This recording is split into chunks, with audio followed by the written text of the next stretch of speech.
आत्मज्ञान स्वतः स्वाभाविक सिद्ध ज्ञान है जो आपके अनुभव से हमेशा प्रकट होते रहता है। आप हमेशा ही अपने को इंगित करते रहते हो, अपने को जताते रहते हो, अपने को बताते रहते हो कि मैं शरीर नहीं हूँ। नमस्कार, आज हम बात करेंगे आत्मज्ञान के ऊपर। आत्मज्ञान क्या है, ये होता कैसे है, आत्मज्ञान कहते किसे हैं, इत्यादि। क्योंकि बहुत दिनों से मेरी भी इच्छा नहीं हो रही थी कुछ बोलने की, और आज एक मित्र का प्रश्न आया, क्या मुझे आत्मज्ञान हुआ है और मुझ में क्या क्या कमियां हैं वो बताएं। तो मुझे लगा कुछ बोलना चाहिए। अब विषय कुछ गंभीर है और लोग इसे बहुत जटिल भी समझते हैं। इसका कारण कुछ भी रहा हो, ये तो समय के चक्र के साथ जो घटनाएं घटित हुई उसके ऊपर निर्भर करता है। किंतु जब हम कहते हैं आत्मज्ञान, तो हमें ऐसा कुछ लगता है कि ये बहुत जटिल विषय होगा, बहुत बृहद विषय होगा। किंतु वास्तविकता ये है कि ये विषय बहुत छोटा सा है, बहुत छोटा। इसमें कहने के लिए कुछ ज़्यादा है नहीं, क्योंकि यदि ये विषय इतना ही जटिल होता जितना हम समझते हैं, तो फिर ये हमारी बुद्धि में आना नहीं चाहिए था। लेकिन जब मानव बुद्धि इस ज्ञान को समझ सक रही है, इसका अर्थ यही है कि ये जटिल नहीं होगा। या आपको जटिल लगता है या मुझे जटिल लगता है, तो ये मेरी बुद्धि के वहाँ तक नहीं पहुँचने का कुछ कारण हो सकता है। यदि एक वाक्य में मुझे कहना हो आत्मज्ञान के विषय में, तो मैं सिर्फ यही कहूँगा कि स्वयं को जानना ही आत्मज्ञान है। अब स्वयं को जानना अर्थात जो आपका सामान्य ज्ञान है, जिसे हम सामान्य बोलचाल की भाषा में सहज ज्ञान कहते हैं, वो आत्मज्ञान है। इसमें कोई विशेषता नहीं है। किसी भी विशेष चीज का ज्ञान हमें नहीं चाहिए, हमें सहज ज्ञान चाहिए। और सहज ज्ञान ऐसा है कि एक अनपढ़ आदमी को भी इसका ज्ञान होता है। अनपढ़ आदमी को कहने का अर्थ ये है कि जो व्यक्ति कभी स्कूल भी नहीं गया हो, जिस व्यक्ति ने कभी विद्यालय का मुंह भी ना देखा हो, वो भी इस ज्ञान को समझ सकता है और जानता है। सबसे आश्चर्य की बात ये है कि वो इस ज्ञान को बहुत अच्छे से जानता है।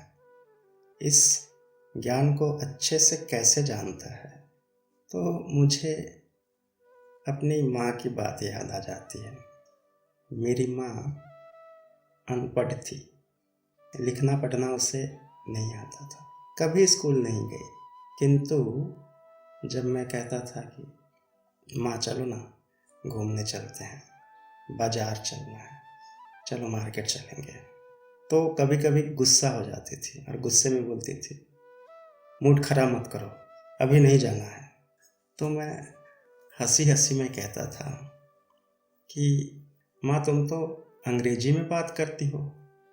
तो वो कहती थी, कहाँ मैं अंग्रेजी में बोल रही हूँ। तो मैं उससे पूछता था, अच्छा बता ये मूड मतलब क्या होता है। तो वो हंसने लगती थी, बोलती थी मुझे नहीं पता क्या होता है, नहीं जानती, जाओ नहीं बताती। मैं खूब हंसता था और बोलता था मेरी माँ इंग्लिश में बात करती है। इसी प्रकार की घटना और भी कई जगहों पर मैंने नोटिस किया।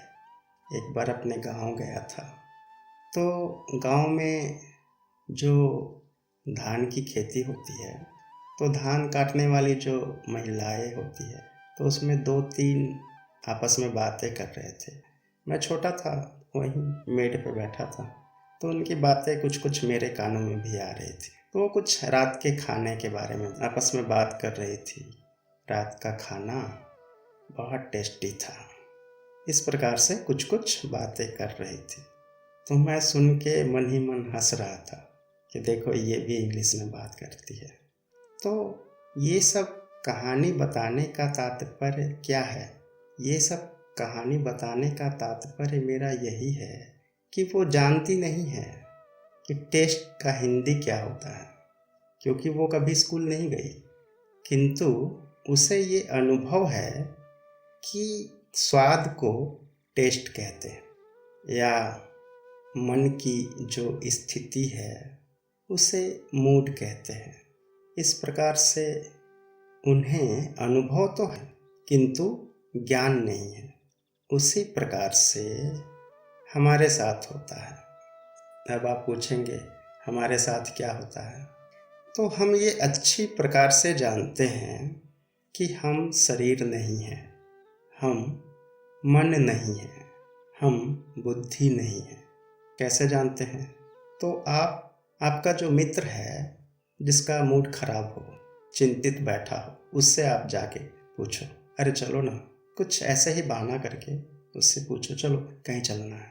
तो वो आपका मित्र आपको कहेगा, नहीं जाना मुझे, मेरा दिमाग खराब है या मेरा मन खराब है। तो वो व्यक्ति ये जान रहा है कि मेरा दिमाग खराब है या मेरा मन खराब है। वो मन को देख रहा है, अर्थात वो मन को जानने वाला है, वो मन से अलग है। ये उसकी स्वाभाविक स्थिति होती है। वो व्यक्ति स्वाभाविक रूप से यही कहेगा कि मेरा मन ठीक नहीं है, तुम जाओ। इसका अर्थ क्या हुआ? इसका अर्थ यही हुआ कि वो व्यक्ति मन को जान रहा है, बहुत अच्छे से जान रहा है कि उसका मन ठीक नहीं है। तो वो व्यक्ति कौन हुआ? वो व्यक्ति तो मन से अलग हुआ ना, वो व्यक्ति तो मन नहीं हुआ। या किसी बीमार आदमी से पूछो कि चलो कहीं घूमने चलते हैं, तो वो व्यक्ति क्या कहेगा? मेरा शरीर दर्द से टूट रहा है और तुम्हें घूमने की लगी है। यहाँ भी देखो, वो व्यक्ति स्वाभाविक रूप से बातें कर रहा है कि मेरा शरीर दर्द से टूट रहा है और तुम्हें घूमने की लगी है। इसका अर्थ क्या हुआ? वो व्यक्ति शरीर को जानने वाला हुआ। वो व्यक्ति शरीर नहीं है, ये उसका स्वाभाविक ज्ञान है, ये उसका अनुभव है। वो अपने अनुभव से कह रहा है कि मेरा शरीर दर्द से टूट रहा है, लेकिन उसे इस बात का ज्ञान नहीं है कि वो शरीर नहीं है ना? कितनी सरल बात। तो मेरा प्रयोजन सिर्फ यही है कि आपको आपके अनुभव को दिखा देना है कि देख लो अपने अनुभव में आप क्या हो। जो स्वतः स्वाभाविक ज्ञान है वो आत्मज्ञान है, वही आपका ज्ञान है। कोई विशेष ज्ञान की आवश्यकता नहीं है, कुछ भी विशेष करने की आवश्यकता है ही नहीं, क्योंकि विशेष करने की आवश्यकता वहाँ होती है जहाँ वो चीज़ हमें परिश्रम से या कुछ करके, कुछ बन के लाना होता है या पाना होता है। किंतु आत्मज्ञान के साथ ऐसा कुछ भी नहीं है। आत्मज्ञान स्वतः स्वाभाविक सिद्ध ज्ञान है जो आपके अनुभव से हमेशा प्रकट होते रहता है। आप हमेशा ही अपने को इंगित करते रहते हो, अपने को जताते रहते हो, अपने को बताते रहते हो कि मैं शरीर नहीं हूँ, मैं बुद्धि नहीं हूँ, मैं इंद्रियां नहीं हूँ, मैं प्राण नहीं हूँ। यही जो कह रहा है, जो जान रहा है, जो सत्ता ये जान रही है कि मैं ये नहीं हूँ, वही ज्ञान सत्ता आप हैं, वही दृष्टा आप हैं। है ना? कितनी छोटी सी बात। इसी को अनुभव करना है। और करना भी क्या है, ये सबका अनुभव है। बहुत सीधा है और बहुत सरल है। और जैसा आज मेरे एक मित्र का प्रश्न आया था, उन महाशय का प्रश्न था कि मुझे आत्मज्ञान हुआ है कि नहीं हुआ है। तो मुझे आत्मज्ञान हुआ है कि नहीं हुआ है, ये तो बाद की बात है। पहले जो मुझे कह रहा है वो कौन है? ज्ञान और अज्ञान, ये तो बहुत दूर की बात है, इसे रहने दो। क्या ज्ञान और क्या अज्ञान, दोनों एक सा ही है, दोनों में कोई विशेष अंतर नहीं है। किंतु जो आप हो वो कौन हो, इसे तो पहले जान लें कि जो ज्ञान प्राप्त करना चाहता है और अज्ञान को हटाना चाहता है, ये कौन है। जब ये पता चल जाए कि किसे ज्ञान चाहिए और कौन अज्ञान को हटाना चाहता है, जब ये मालूम हो जाए तो फिर आपको आत्मज्ञान हुआ है कि नहीं हुआ है, इसका उत्तर स्वयं मिल जाएगा।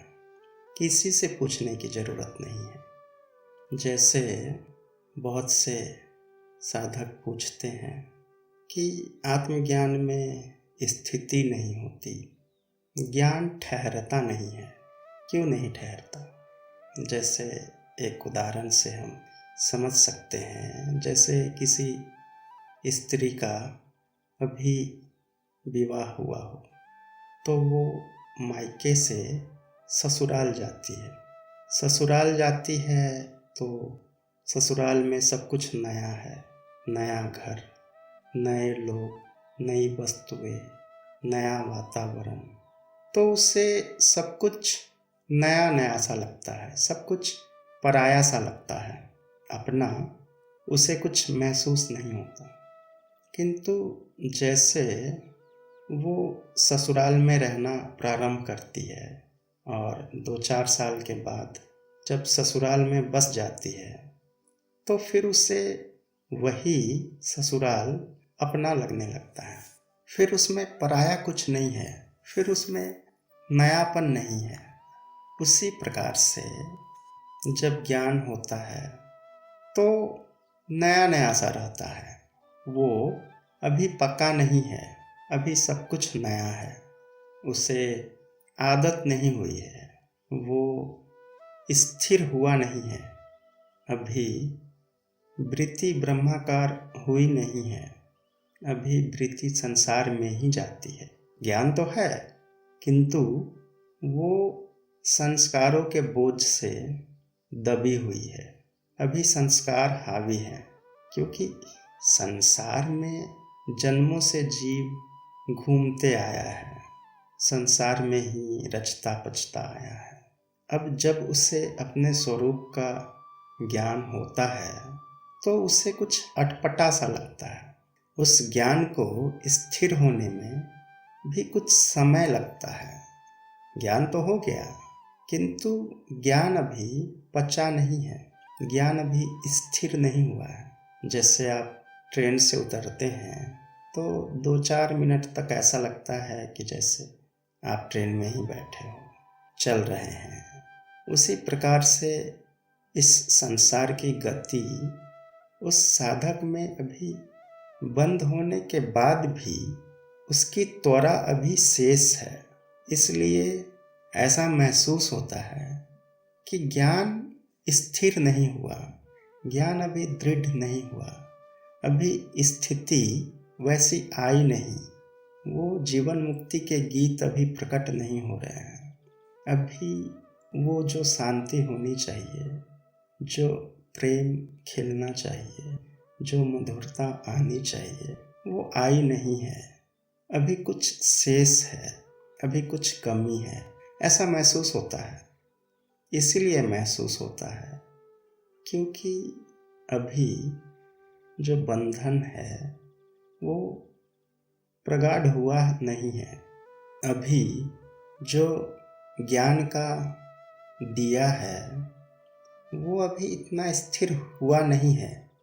वो उसकी लौ अभी इतनी प्रखर हुई नहीं है कि वो आपको पूरा आलोकित कर सके। इसका अर्थ ये नहीं है कि दिया जला नहीं है। इसलिए अपने दृष्टा स्वभाव में बने रहें। वो ज्योत दृढ़ हो जाएगी, वो ज्ञान स्थिर हो जाएगा और वृत्ति ब्रह्माकार हो गई, ज्ञान फलित हो गया। इतनी सारी बातें बताने का मेरा उद्देश्य सिर्फ इतना ही था कि यदि आप ज्ञान के पथिक हैं, अध्यात्म के पथिक हैं, तो अपने अनुभव के द्वारा अपने अनुभव का विश्लेषण हमेशा करते रहें और जो स्वाभाविक ज्ञान सत्ता है उसमें स्थिर रहें, क्योंकि अपने आप में स्थिर होने के लिए कोई विशेष ज्ञान की आवश्यकता है नहीं। बहुत छोटे से ज्ञान से काम चल जाता है। कुछ भी विशेष जानने की आवश्यकता नहीं। बस जो आप हैं, जो आपकी ज्ञान सत्ता है, जो आपका शुद्ध स्वरूप, उसको जान लें, उसमें स्थित हो जाएं। बस इतना छोटा सा कार्य करना है और इतना छोटा सा ज्ञान है। इसी के साथ आज मैं अपनी चर्चा को विराम देता हूँ। आप सभी को मेरा प्रणाम।